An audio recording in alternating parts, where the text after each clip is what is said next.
Ya. Vengo a exponer yo acá con mis compañeros sobre el año y la recuperación y consolidación de la economía peruana. Y nosotros venimos a exponer sobre nuestro curso de problemas y desafíos en el Perú actual. Pongan la introducción, por favor. Ya. Yo vengo a hablar sobre la reforma agraria promulgada el 24 de junio del año 1969 durante el gobierno del general Juan Velasco Alvarado. Se considera uno de los procesos más profundos y polémicos en la historia del Perú. Este acontecimiento fue un hecho aislado, sino el resultado de los siglos de desigualdad y exclusión en el campo peruano. Durante esa parte de la historia republicana, el país estuvo dominado por una estructura agraria profundamente injusta, los cuales eran de grandes asentados que concentraban la mayor parte de las tierras fértiles, mientras que millones de peruanos no la pasaban muy bien. En su mayoría los indígenas que trabajaban bajo condiciones precarias y sin derechos. El contexto de la reforma agraria surgió como una respuesta política y económica social a la estructura heredada del periodo colonial, en el cual entonces la tierra era símbolo de poder, dominio y control. Este lema nuevo que nació fue el lema del campesino: el patrón ya no comerá de tu pobreza, sino comerá del propio esfuerzo suyo. A pesar de las críticas que han recibido, considero que la reforma agraria fue beneficiosa y necesaria para establecer un profundo impacto político y social, el cual estuvo muy bien dado las limitaciones económicas y errores en su ejecución. Representó un paso declarado hacia la democratización del campo y el reconocimiento de los derechos del campesino. Muchas gracias, doy paso a mis compañeros. Hasta luego.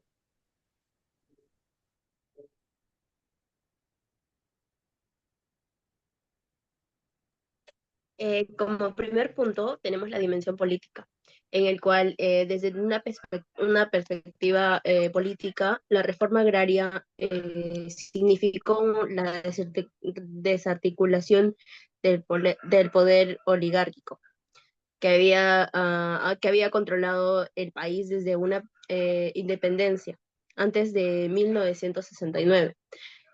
La propiedad de la tierra estaba concentrada en pocas manos. Apenas el 2% de los propietarios poseía más del 70% de tierras agrícolas. Estas élites no solo dominaban la economía, sino también la política nacional. Los campesinos carecían de voz, de representación y de acceso a los beneficios del Estado.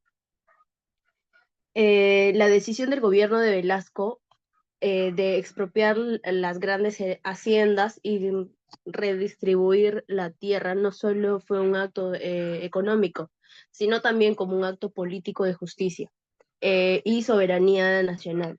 Al hacerlo, el Estado rompió con siglos de subordinación de las mayorías rurales frente a las élites urbanas y los terratenientes. Se trató de una medida profunda. El poder del Estado se ponía al servicio de los más olvidados. Además, la reforma agraria redefinió la relación entre el Estado y el campesinado.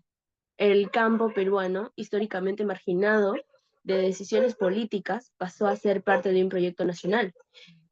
Aunque el proceso fue dirigido desde un régimen militar y sin mecanismos democráticos de participación, el cambio estructural generó que fue un tema indiscutible, ¿no? Se reconoció al campesino como un ciudadano más y no como un sirviente. Políticamente la reforma también tuvo un efecto de integración nacional. El Perú rural, compuesto de la mayoría de poblaciones indígenas que habían sido relegadas, empezó a ser visto como parte esencial de la nación. La reforma agraria, en ese sentido, fue un acto de afirmación nacional frente a una historia de exclusión. Si bien el autoritarismo del régimen limitó la participación popular. Su legado político perdura en el reconocimiento del campesino como sujeto de derechos. Bueno, como segundo punto tenemos la dimensión social, dignidad, identidad y cambio cultural. Desde el punto de vista social, la reforma agraria fue probablemente uno de los procesos más importantes de transformación en la historia del Perú rural. Miles de campesinos pasaron a ser trabajadores dependientes, sin propiedad ni autonomía, a convertirse en dueños o socios de cooperativas agrarias. Este cambio no solo tuvo un valor económico, sino principalmente un valor moral y simbólico. Significó recuperar la dignidad de quienes habían sido históricamente oprimidos. La tierra, más allá de ser un medio de producción, es también un símbolo de pertenencia e identidad. Al otorgar propiedad a los campesinos, la reforma agraria reconstruyó el vínculo entre hombre y la tierra, promoviendo el sentido de agraigo y pertenencia cultural. En culturas, en muchas regiones andinas, este proceso también contribuyó a revalorar la identidad indígena, que también había sido negada durante siglos de discriminación. Otro aspecto social relevante fue el empoderamiento del campesinado. A partir de la reforma surgieron signi- sindicatos agrarios, federaciones campesinas y movimientos sociales que empezaron a exigir derechos laborales, educación, salud e infraestructura. Aunque el proceso no siempre fue exitoso, en lo económico sí generó una nueva conciencia social y política. Los campesinos empezaron a verse como protagonistas de su propio destino, no como sujetos pasivos. No obstante, la reforma agraria fue campaña por políticas complementarias que garantizaban su sostenibilidad. La falta de educación técnica, créditos agrícolas y servicios básicos impidió que muchos beneficiarios pudieran aprovechar plenamente sus nuevas tierras. Aún así, desde una mirada social, la reforma fue justa, devolvió dignidad, rompió el sistema social y sentó la base de una nueva sociedad agrícola. Como tercer punto tenemos lo que es la dimensión económica, logros parciales y desafíos estructurales. El aspecto económico es sin duda el más discutido. Los criterios sostienen que la reforma agraria provocó una caída en la productividad agrícola, que llevó al país a depender de importaciones. Sin embargo, este análisis suele omitir el contexto histórico y estructural. Antes de 1969, las grandes haciendas eran productivas solo para pequeños grupos de propietarios que tenían, mientras que millones de campesinos vivían en la pobreza. La productividad nacional se sostenía sobre la explotación de mano de obra barata. La reforma agraria redistribuyó más de 9 millones de hectáreas, beneficiando a más de 300.000 familias campesinas. El problema no fue la redistribución en sí, sino la falta de continuidad del proceso. El Estado no proporcionó suficiente apoyo técnico ni financiero a las cooperativas y comunidades agrarias, lo que llevó a un deterioro en la gestión productiva.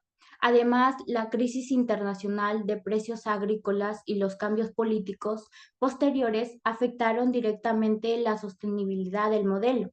Sin embargo, reducir la reforma agraria a un fracaso económico sería simplificarla. Su objetivo principal no era aumentar las cifras de productividad, sino romper una estructura de dominación social y económica.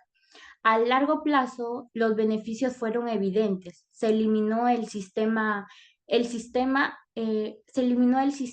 feudal de servidumbre, se democratizó la prioridad y se sentaron las bases para nuevas formas de organización rural, disculpe. Económicamente puede decirte que la reforma no logró eficiencia inmediata, pero sí abrió las puertas para una economía más justa y diversificada en el futuro.